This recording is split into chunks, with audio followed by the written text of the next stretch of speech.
સુરત વિભાગના પોલીસ મહાનિરીક્ષક ડાંગ જિલ્લા પ્રવાસે પહોંચ્યા હતા। પ્રેમવીરસિંહ દ્વારા ડાંગ જિલ્લા 2026નું વાર્ષિક ઇન્સ્પેક્શન કરવામાં આવ્યું હતું। પોલીસ પરેડ દરમિયાન આતંકવાદી હુમલાના બનાવ અંગેનો અભ્યાસ કરવામાં આવ્યો હતો। ડેમ બચાવ સંઘર્ષ સમિતિ દ્વારા ચાલતા આંદોલન સાથે પોલીસ ઘર્ષણનો અભ્યાસ રજૂ કરવામાં આવ્યો હતો।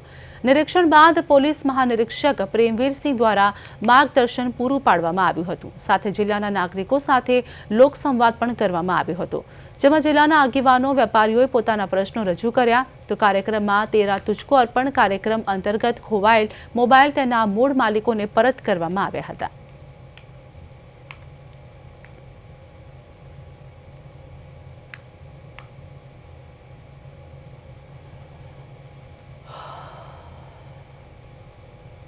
આજરોજ ડાંગ જિલ્લાના વાર્ષિક ઇન્સ્પેક્શન નિમિત્તે ડાંગ જિલ્લામાં લોક દરબારનું આયોજન કરવામાં આવેલું। આમાં જે જિલ્લાના તમામ આગેવાનો હતા, આ લોકોની વાતો સાથે ચર્ચા કરવામાં આવી। વિભિન્ન મુદ્દાઓ ઉપર ચર્ચા થઈ। એકંદરે પોલીસ દ્વારા જે કામગીરી કરવામાં આવેલી છે એ કામગીરીને લોકોએ અહીંયા બિરદાવેલી છે।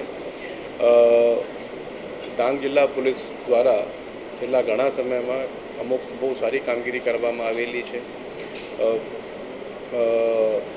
ખાસ કરીને જે ગુમ થયેલા બાળકો છે એને શોધવામાં બહુ સારી કામગીરી કરી છે।